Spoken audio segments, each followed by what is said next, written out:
Hello, welcome to today's special episode of Living Well Today.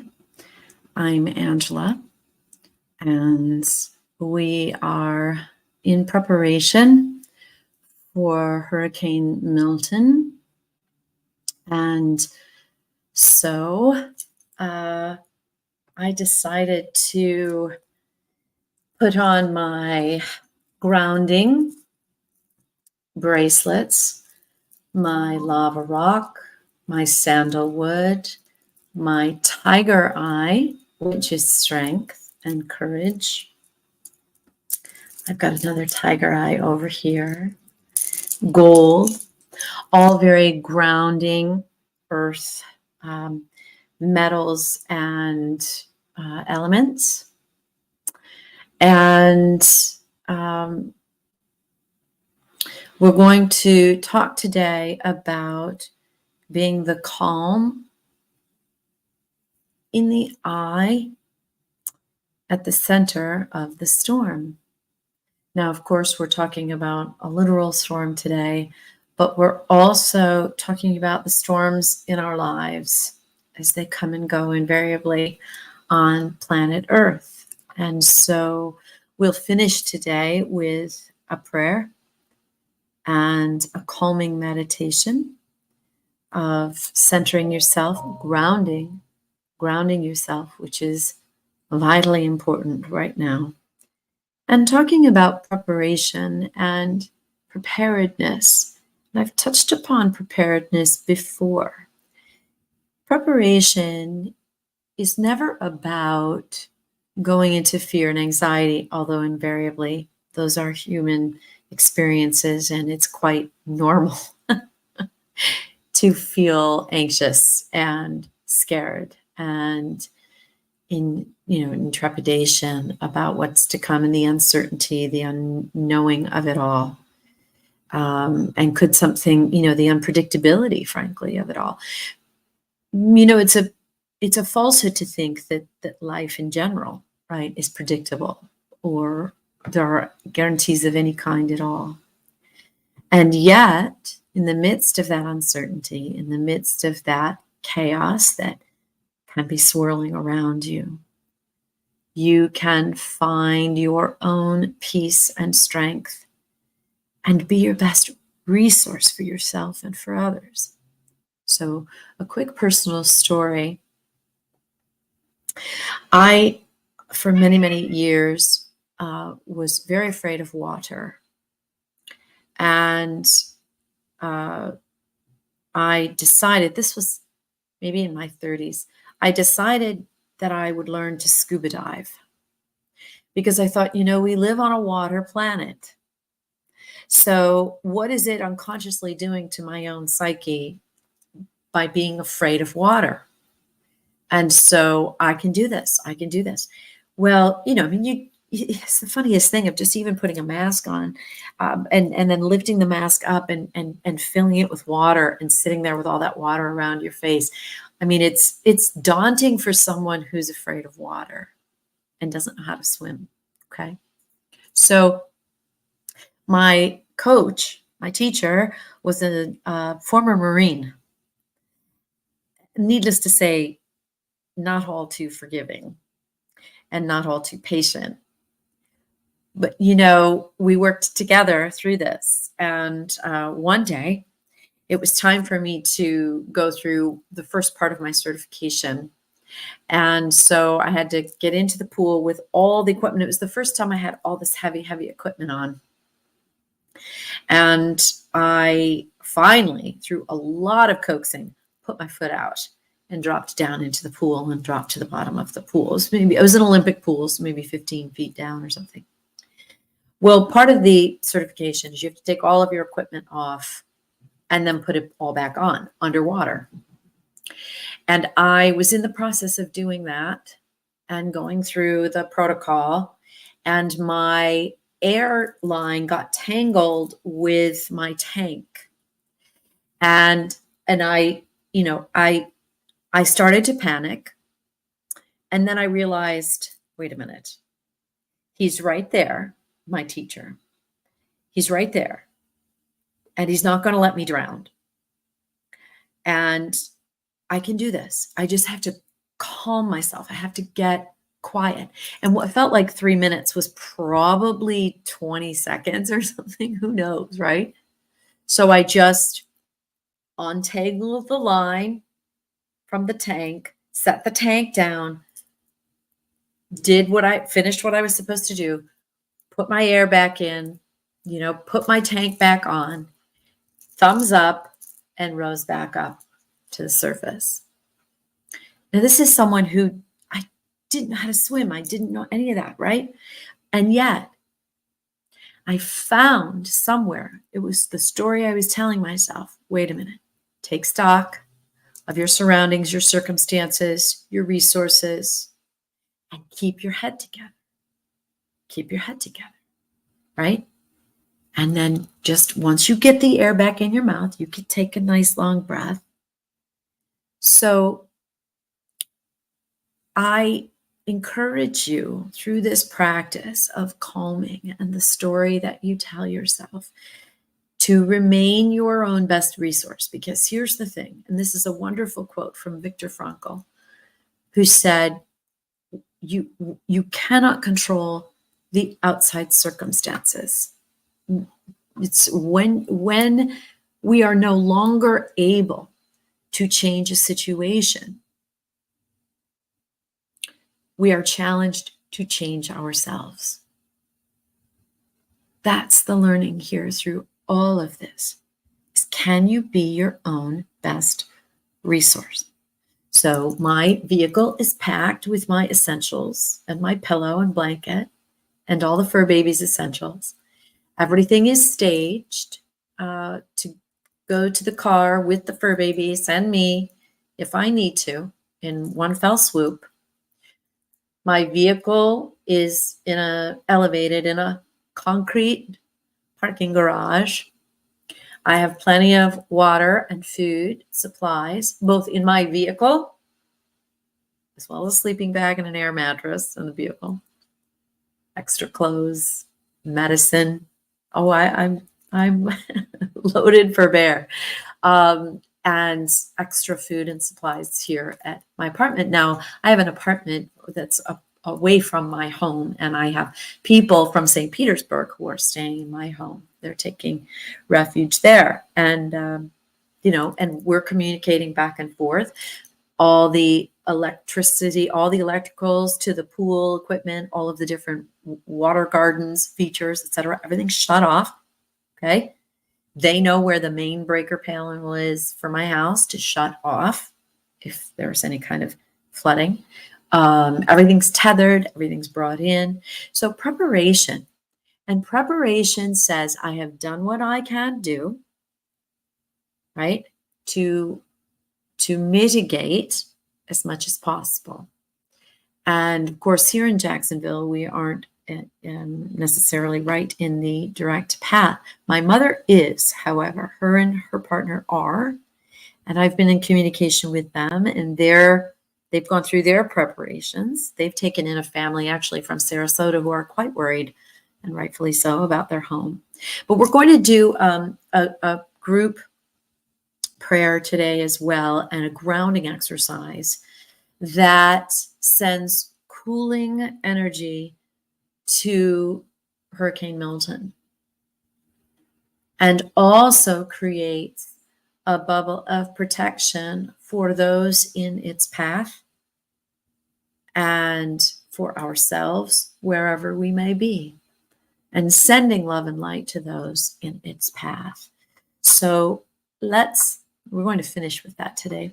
So this is also, as I said before, metaphor for any kind of turbulence in your life.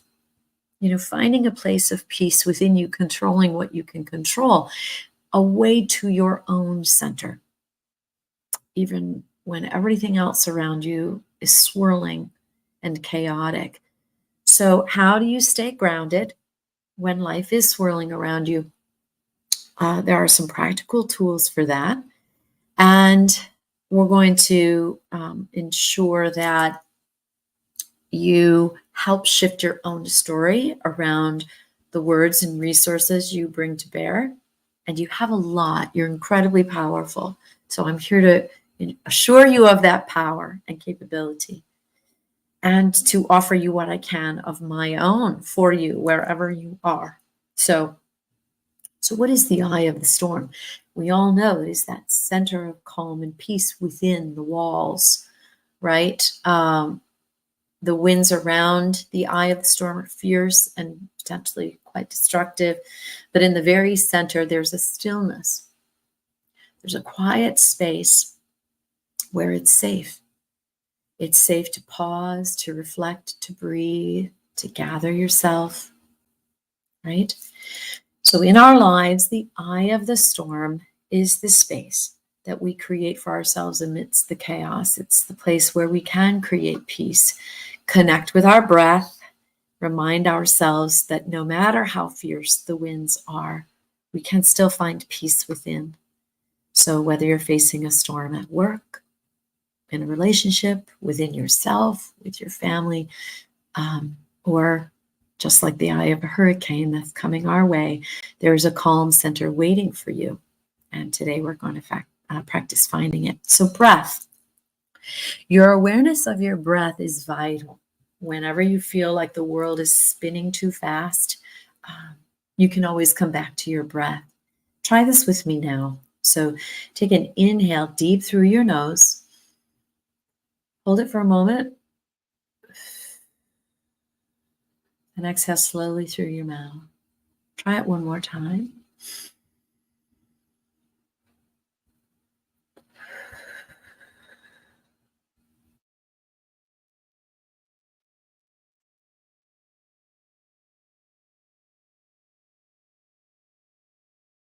Just even with 2 or 3 breaths, you've started to create a pocket of calm. This breath awareness is always available to you, no matter what's happening around you, and it will be your best resource, always. Create a physical anchor. So I talked about these grounding bracelets. These help. These elements of earth help. Let us imagine right now, as you're sitting, wherever you're sitting or standing, that you have roots growing from the bottoms of your feet down, deep, deep, deep down into the earth. And they're stabilizing you. They're holding you strong and they're supporting you. So there is that mental practice. There's also a physical practice. Keep a smooth stone in your pocket. I have here with me, this is made out of stone, a heart. That is, it's petrified wood is what it is, but it looks and feels like stone. But it could be a piece of fabric, wool, ideally, or linen, a natural fabric. Anything that helps you feel connected to your center and helps you feel weighted. So whenever you're feeling overwhelmed, you simply touch this object, hold it to your heart, hold it within you, take a nice, deep, slow breath in through your nose and exhale through your mouth. And it will remind you that you are okay, even when everything else seems out of control. Pause and assess. We've talked about pause before. Pause, assess, untie the knots. So when slow it all down, ease it on up, that's pause. When we're in the middle of chaos, our mind can naturally go into overdrive. So it's helpful to take 10 seconds, 5 seconds, 10 seconds, and pause. Just pause. Take a step back, assess the situation. Ask yourself, is there something I can control right now? And most often that is your reaction to whatever's happening. What can I let go of in this moment? Can I let go of the fear? Can I let go of the anxiety? Am I holding my breath, or am I letting my breath flow? By asking these questions, you're already moving yourself into greater resourcefulness and grounding yourself and moving out of a reactive kind of reptilian state into a more mindful and intentional one. Releasing the fear. So one of the hardest things to do during a storm is to release the fear that comes with it, and it's very natural to have it. It's part of our survival instinct, but it can also trap us in this state of a constant anxiety and tension, which saps us of our wherewithal, saps us of our resources, which gives power to the storm, right? So energy only is ever transferred. It doesn't disappear. So if it's being pulled from you, it's going somewhere. And usually it's going wherever you're putting your attention or whatever you're putting your attention on. So if you can pull in your energy to you in resourcefulness, and put your attention on your own center and your own groundedness and calmness, that relieves and retrieves that energy and weakens the storm, literally and metaphorically. How do we release fear? First, we do it in trusting this process, trusting yourself, trusting your breath, trusting that you are a good resource, that you have lived on planet Earth for however many years you've gotten this far, okay? And those tools and resources are going to come in handy right now. So trust that this storm won't last forever. Trust that you have the strength and the resilience to weather it. Trust that whatever happens, that you're growing, learning, becoming stronger as a result, and that there is a gift amidst this challenge for you, for all, in terms of learning, breaking open old patterns, releasing old gunk that doesn't serve you any longer. And so when you feel yourself starting to get pulled into the fray, go back to your breath, take those 2, 3, 4, 5, however many you need, however long you have to pull your energy back into you, and remind yourself of your own power and strength. Don't give your power over to the storm. Keep it right here where you need it and where your family needs it, right? So I'd like to lead us in a prayer and a meditation for safety, peace, and the highest well-being for all. And if you're able, close your eyes and settle into this comfortable position with me for the next few minutes to breathe together.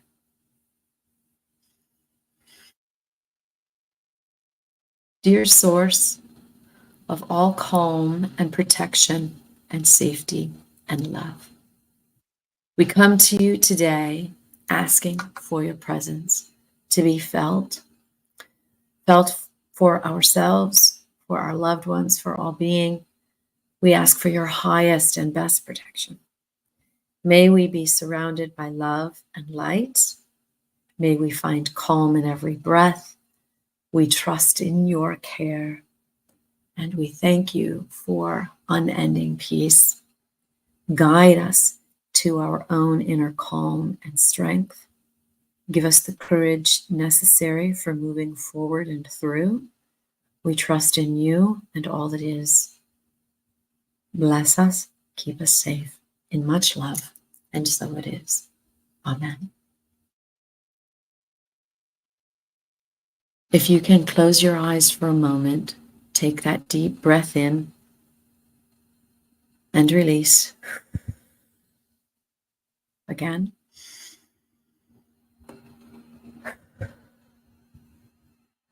I want you to see Hurricane Milton approaching the coast of Florida.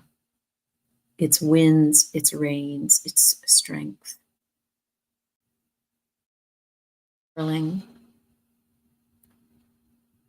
Now I ask you to move into the eye of the storm, where all is calm and peaceful.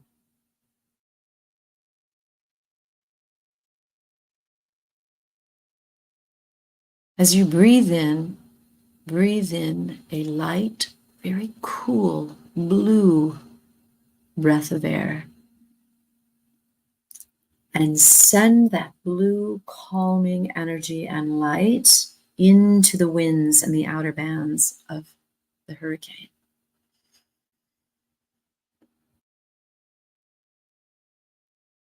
Send it directly into those winds, seeing the winds break apart and dissipate over the ocean.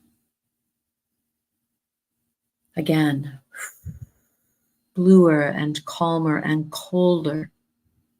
Great strength from this breath of blue, calming air.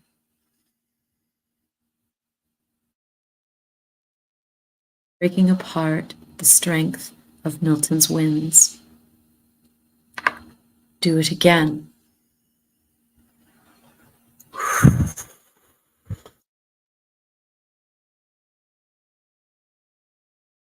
Again.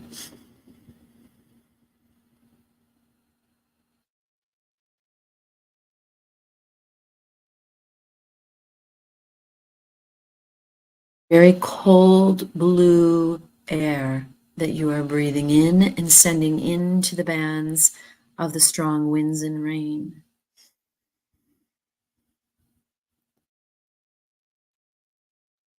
And with each breath, you are calming the winds. You are breaking up the circular pattern. You are dissipating it.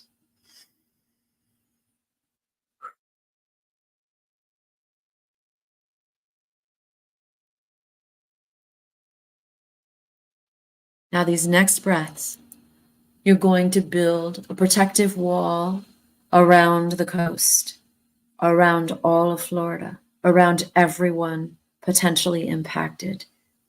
This white light and protective bubble surrounds us all and builds a wall of protection and ease and love and light. Breathe it in, white light, and surround all of us with this bubble together with me.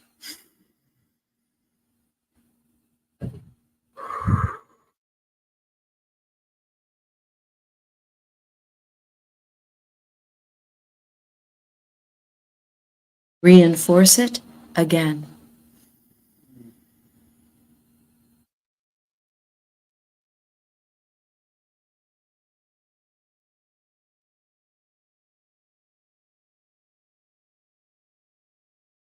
We are protected by Source. We are loved and secured through and with Source.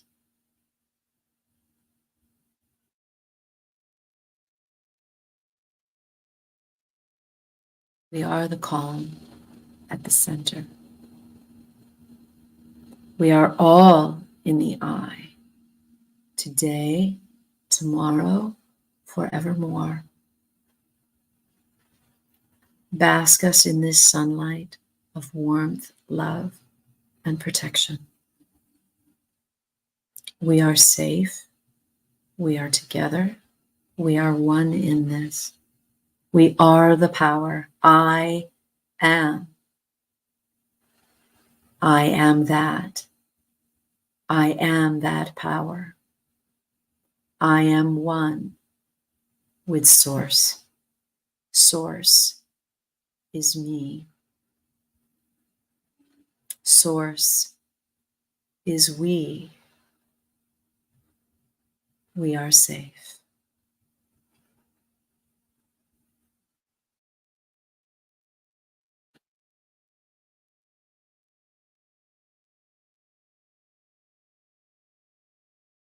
Be well, be safe, be in trust, and trust that you are the power.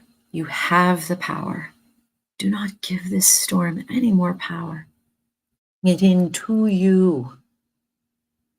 Align with it. Be it. Trust that you have everything you need to weather any storm today, tomorrow, forevermore. Time. Take care of yourselves and take care of each other. God bless.